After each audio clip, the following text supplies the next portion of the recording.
Hello students, इस video में हम डिस्कस करेंगे CBSE mathematics class 11th chapter first sets. तो सबसे पहले हम यही समझेंगे कि सेट होते क्या हैं। What is the meaning of set. देखिए, सेट्स हम किसको बोलते हैं? The well defined collection, the well defined collection of objects is known as set, is known as set। तो वेल डिफाइंड कलेक्शन जो होता है ऑब्जेक्ट का, उसी को हम क्या बोलते हैं? सेट बोलते हैं। अब ये वेल डिफाइंड वर्ड का यहां पे क्या मतलब है? तो ये वेल डिफाइंड का क्या मतलब है वो आपको अभी जो मैं एग्जांपल से आपको समझाऊंगा तो आपको ये बेटर समझ में आएगा। तो well defined collection of objects is known as set. For example, collection of all the vowels in English alphabet,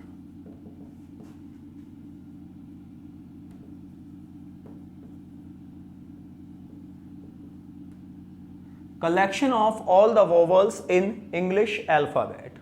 तो आप इसमें क्या ऑब्जेक्ट्स रखेंगे? आप यहां पे रखेंगे ए, ई, आई, ओ, यू, क्योंकि इंग्लिश अल्फाबेट्स में ये 5 ही वोवल्स होते हैं, इसके अलावा और कोई वोवल्स है ही नहीं। तो आप इस सेट में सिर्फ यही ऑब्जेक्ट रखेंगे। तो ये ऐसा कलेक्शन है जो पर्सन टू पर्सन वेरी नहीं करेगा, ये हमेशा सेम रहेगा। तो इसे वेल डिफाइंड कलेक्शन बोलेंगे। फिर से देखिए, collection of all the odd natural number less than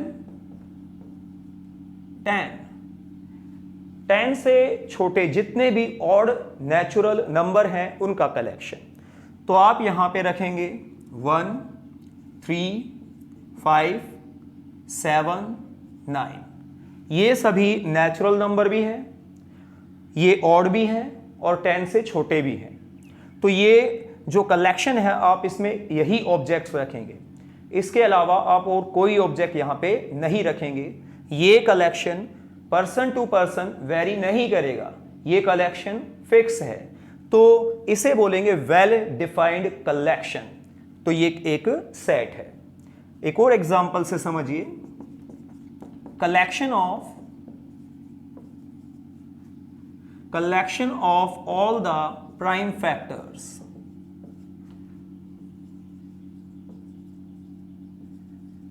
all the prime factors of 42। तो हमें यहां पे 42 के प्राइम फैक्टर्स चाहिए, तो हम इसका प्राइम फैक्टराइजेशन कर लेते हैं। 42, तो ये आएगा 2, 21 और 3, 7 और 7।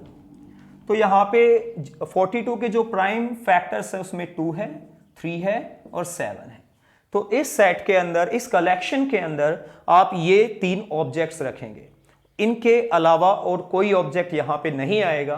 तो ये एक वेल डिफाइंड कलेक्शन है और इसीलिए हम इसको क्या बोलेंगे? सेट बोलेंगे। आप एक और एग्जांपल से इस बात को समझ सकते हैं। Collection of all the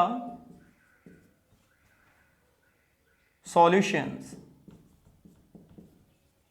of equation x square minus 2x minus 8 is equal to 0। तो हमें इस क्वाड्रेटिक इक्वेशन के जितने भी सॉल्यूशन हैं उनका कलेक्शन चाहिए। तो जब आप इस क्वाड्रेटिक इक्वेशन को सॉल्व करेंगे तो इसके सॉल्यूशन में आपको मिलेगा -2 और 4। तो इसका मतलब इस इक्वेशन को जब आप सॉल्व करेंगे तो इसके सॉल्यूशन में आपको सिर्फ -2 और 4 x की वैल्यूज मिलेंगी। तो ये इनके अलावा और कोई इसका सॉल्यूशन नहीं हो सकता। तो ये पर्सन टू पर्सन वेरी नहीं करेगा, ये यहां पे फिक्स्ड ऑब्जेक्ट रखे हुए हैं, ये कलेक्शन चेंज नहीं होगा, ये पर्सन टू पर्सन वेरी नहीं करेगा। इसका मतलब ये कलेक्शन एक सेट है, ये वेल डिफाइंड कलेक्शन है, तो ये एक सेट है। तो सेट क्या होते हैं? The well defined collection of objects are is known as set. जो वेल डिफाइंड कलेक्शन होता है ऑब्जेक्ट का, उसी को हम क्या बोलते हैं? सेट। अब मैं आपको एक ऐसा एग्जांपल दूंगा जो कलेक्शन तो है पर सेट नहीं है। जैसे कि मैं आपसे बोलूं कि टॉप 5 सिंगर ऑफ बॉलीवुड। अब आप टॉप 5 सिंगर्स में किसको रखते हैं? ये पर्सन टू पर्सन वेरी करता है। मेरे हिसाब से 5 जो टॉप सिंगर्स हैं वो कोई और होंगे और आपके हिसाब से वो अलग हो सकते हैं। तो पर्सन टू पर्सन ये वेरी करता है। तो ये कलेक्शन तो है, आप अपना एक कलेक्शन तो बनाएंगे, लेकिन वो पर्सन टू पर्सन अलग होगा, वेरी करेगा, वो वेल डिफाइंड नहीं होगा, इसलिए हम उसको सेट नहीं बोलेंगे। तो सेट का मतलब होता है the well defined collection of objects. The theory of set was developed by German mathematician George Centaur. तो जो थ्योरी ऑफ सेट है उसे डेवलप किया था जर्मन मैथमेटिशियन जॉर्ज कैंटोर। अब हम कुछ सिंबल्स को देखेंगे जिससे हम डिनोट करते हैं जो जनरल सेट्स हैं उनको। तो सबसे पहले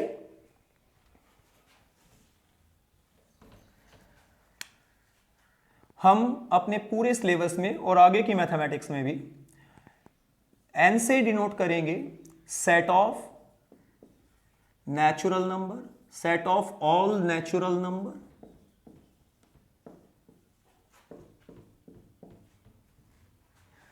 हम z से डिनोट करेंगे सेट ऑफ ऑल इंटीजर्स, और हम q से डिनोट करेंगे set of all rational numbers,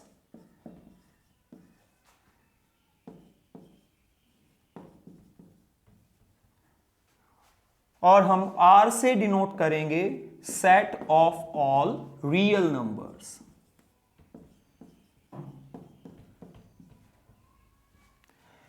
अगर हम z पॉजिटिव लिखते हैं तो ये होगा सेट ऑफ ऑल पॉजिटिव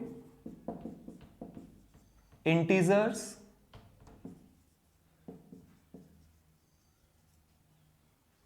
और अगर हम यहां पे q पॉजिटिव लिखते हैं तो इसका मतलब होगा set of all positive rational number,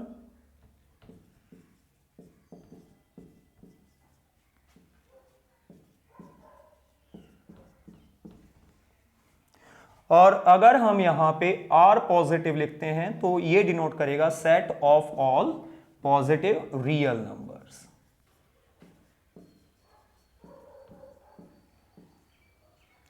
तो ये सिंबल्स हैं, जनरल सेट्स हैं ये। इनको हम अपने सिलेबस में लगभग सभी चैप्टरों में इस्तेमाल करेंगे और आगे की स्टडीज में भी हमें ये बहुत काम आएंगे। तो सेट ऑफ नेचुरल नंबर को रिप्रेजेंट करेंगे n से, सेट ऑफ इंटीजर्स को रिप्रेजेंट करेंगे z से, सेट ऑफ रैशनल नंबर को रिप्रेजेंट करेंगे q से, सेट ऑफ रियल नंबर्स को रिप्रेजेंट करेंगे r से, सेट ऑफ पॉजिटिव इंटीजर्स को रिप्रेजेंट करेंगे z पॉजिटिव से, और set of positive rational number को रिप्रेजेंट करेंगे q पॉजिटिव से, और set of positive real numbers को हम रिप्रेजेंट करेंगे r पॉजिटिव से। आपको सेट्स के लिए कुछ पॉइंट्स हैं जो पता होने चाहिए। सबसे पहला पॉइंट है the object, element and member of sets are synonymous. मतलब सेट के अंदर जो आप ऑब्जेक्ट रखते हैं आप उसे एलिमेंट भी बोल सकते हैं, मेंबर भी बोल सकते हैं और ऑब्जेक्ट भी बोल सकते हैं। दूसरा point, the sets are usually represented by capital letters, कि सेट्स को हम यूजुअली कैपिटल लेटर से रिप्रेजेंट करते हैं। For example, the collection of all the vowels in English alphabet, ये सेट हमें रिप्रेजेंट करना है। तो मैंने यहाँ पे ऑब्जेक्ट रखे हैं A, E, I, O, U, और इस सेट को मैंने रिप्रेजेंट किया है V से। तो ये कैपिटल V से मैं इस सेट को क्या करूंगा? रिप्रेजेंट करूंगा। तो जो सेट है उसको यूजुअली कैपिटल लेटर से रिप्रेजेंट किया जाता है। और तीसरा पॉइंट ये है कि द मेंबर्स और element of sets are usually represented by small letters.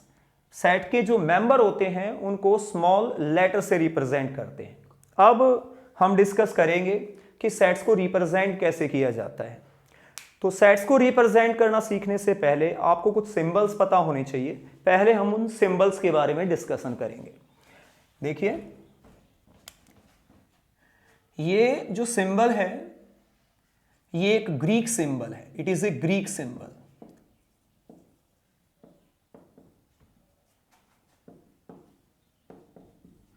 इसे हम एप्सिलॉन बोलते हैं। It is known as epsilon. और इस चैप्टर में हम इसको रीड करेंगे। It is read as belongs to, या फिर इज एन एलिमेंट ऑफ।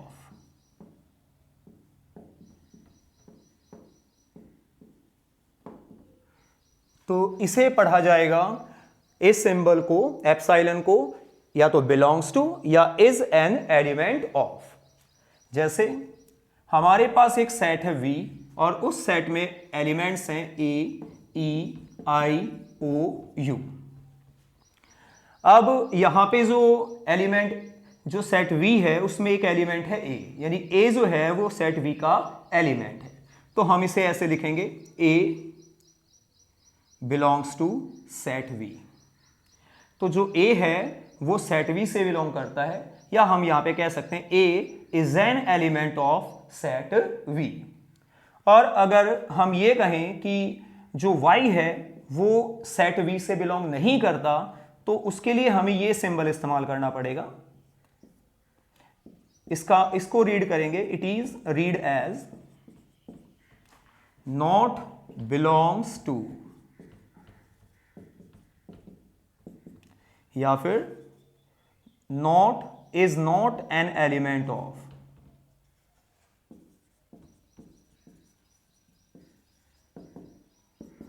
तो अगर मुझे ये बोलना है कि Y नहीं बिलोंग करता सेट V से, तो उसको ऐसे रिप्रेजेंट करेंगे, Y not belongs to set V, या फिर Y is not element of set V। अब हम डिस्कस करेंगे कि सेट्स को रिप्रेजेंट कैसे किया जाता है। सेट को रिप्रेजेंट करने के दो तरीके हैं। पहला है रोस्टर फॉर्म, जिसको हम टेबुलर फॉर्म भी बोलते हैं, और दूसरा तरीका है सेट बिल्डर फॉर्म।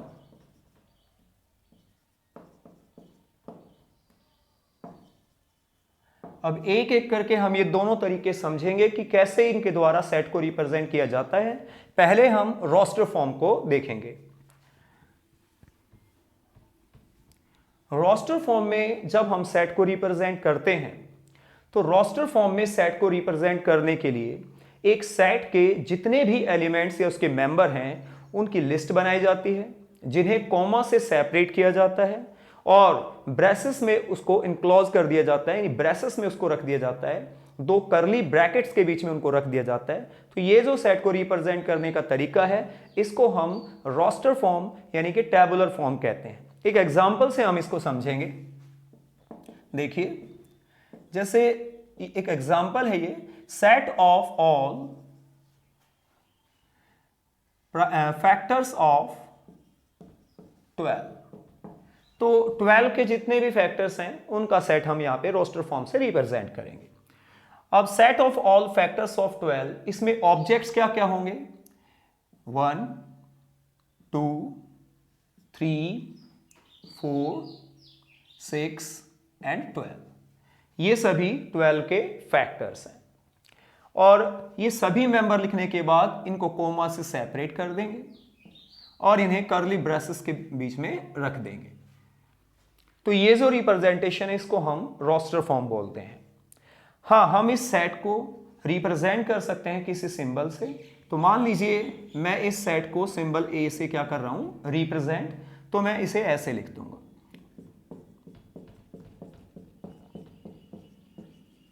तो ऐसे रिप्रेजेंट करने को हम रोस्टर फॉर्म बोलते हैं।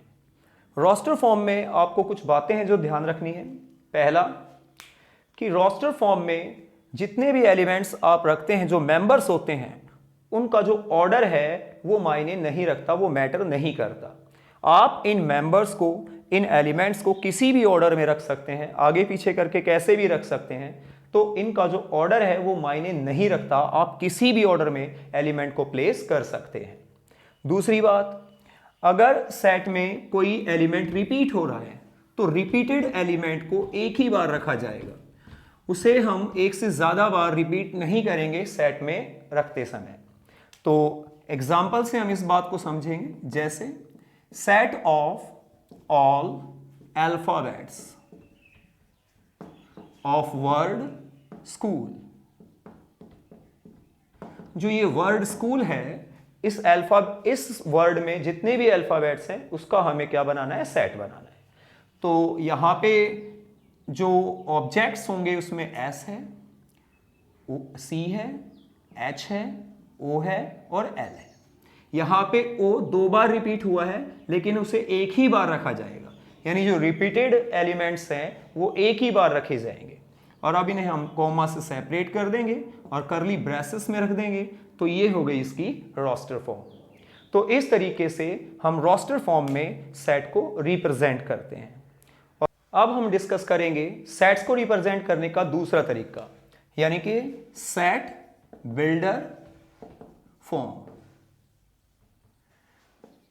सेट बिल्डर फॉर्म में हम सेट को कैसे रिप्रेजेंट करते हैं? इन set builder form all the elements of the set are denoted by some symbol like x, which then followed by colon, and after which the characteristics of all the elements of the sets are described, and this whole description is placed between two curly brackets or braces. हम एक example से इसे समझेंगे। Example में जैसे कि set of all the natural numbers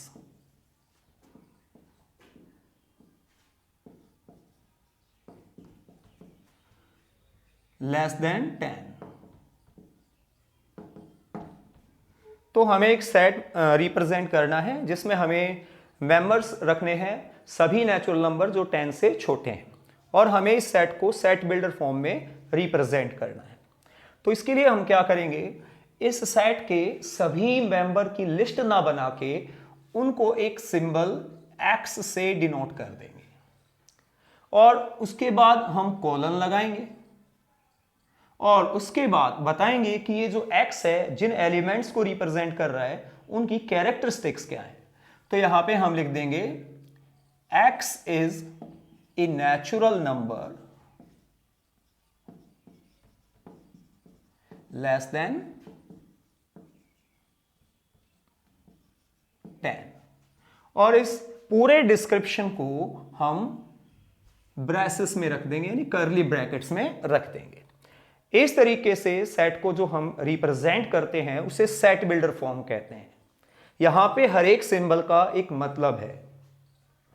जब हमने सिर्फ इतना लिखा है तो इसका मतलब है इज सेट ऑफ ऑल, और जब हमने यहां पे x लिख दिया तो इसका मतलब है is set of all x, और जब हमने यहां पे ऐसा लिखा, कॉलन लगा दिए, तो इसका मतलब है is set of all x such that. और उसके बाद जब हमने इसे कंप्लीट किया, x is a natural number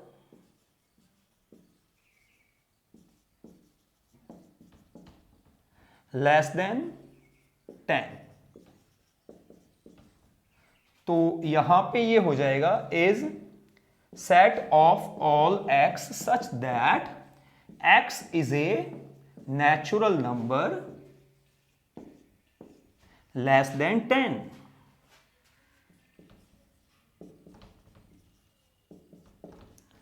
तो इस तरीके से हम सेट बिल्डर फॉर्म के द्वारा सेट को रिप्रेजेंट करते हैं।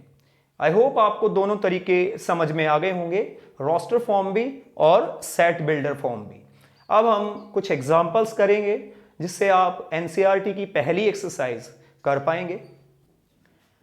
एग्जाम्पल फर्स्ट में बोला गया है right the solution set of the equation x square minus x minus two is equal to 0। तो हमें जो ये इक्वेशन दी हुई है इसके सॉल्यूशन का सेट बनाना है। जब आप इस इक्वेशन को सॉल्व करोगे तो आपको x की वैल्यू मिलेंगी -1 और 2। तो इसमें -1 और 2 ये दो ऑब्जेक्ट होंगे इस सेट के लिए और इनको हम करली ब्रैकेट्स में रख देंगे और ये हो गई इस इक्वेशन के सॉल्यूशन का सेट हो गया रोस्टर फॉर्म में। तो आपको बोला गया था right the solution set of the equation. इस इक्वेशन के सॉल्यूशन का आपको सेट बनाना है और ये हमने पहले उस इक्वेशन को सॉल्व करके उसके सॉल्यूशन निकाले और फिर उनका ये क्या बना दिया सेट, और ये रोस्टर फॉर्म में है। अब हम दूसरे एग्जाम्पल को देखेंगे। Right the set this in roster form. आपको इस सेट को रोस्टर फॉर्म में लिखना है। अब ये सेट क्या है? Is a set of all x such that x is a positive integer and x square less than 40। ये सेट है उन एक्स का जहां पे एक्स का जो स्क्वायर है वो 40 से कम होना चाहिए और वो x जो है वो पॉजिटिव इंटीजर होना चाहिए, यानी वे पॉजिटिव इंटीजर जिनका स्क्वायर 40 से कम है।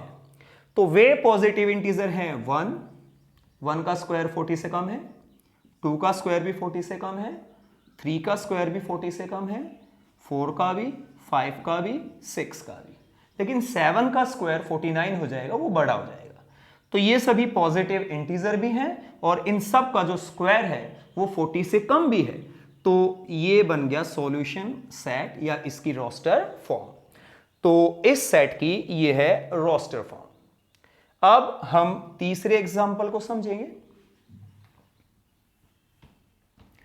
तीसरे एग्जांपल में बोला गया है राइट द सेट ए।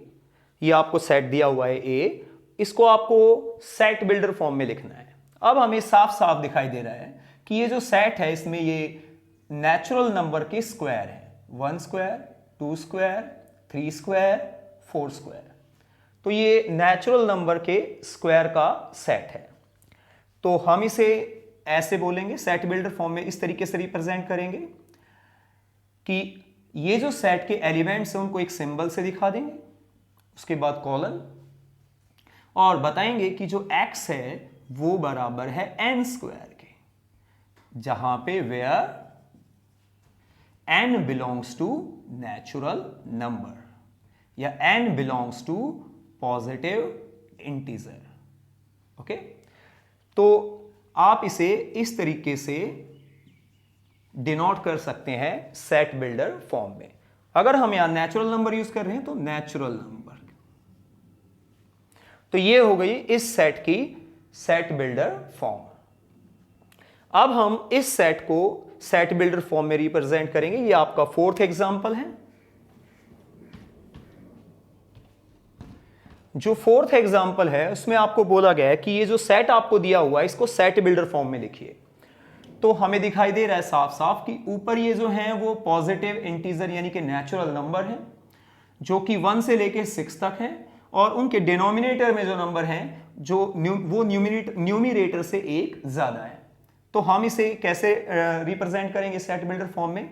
हम इन सभी के लिए एक सिंबल इस्तेमाल करेंगे एलिमेंट्स के लिए, x, यानी x इन एलिमेंट्स को डिनोट कर रहा है। फिर यहां पे कोलन लगा देंगे। अब बताएंगे x क्या है। जो x है वो है n/n+1, जहां पे n बिलोंग करता है नेचुरल नंबर से एंड जो n है वो 1 या उससे बड़ा है और 6 या उससे छोटा है, और इनको ब्रेसेस में यानी करली ब्रैकेट्स में बंद कर देंगे। ये जो है सेट बिल्डर फॉर्म हो गई इस सेट की। तो अब आप एनसीईआरटी की पहली एक्सरसाइज को बहुत इजीली कर सकते हैं। आई होप आपको ये वीडियो समझ में आया होगा। चैनल को सब्सक्राइब करें, बेल आइकन प्रेस करें ताकि आपको मेरी आने वाली वीडियोस के बारे में नोटिफिकेशन मिलती रहे। Thank you.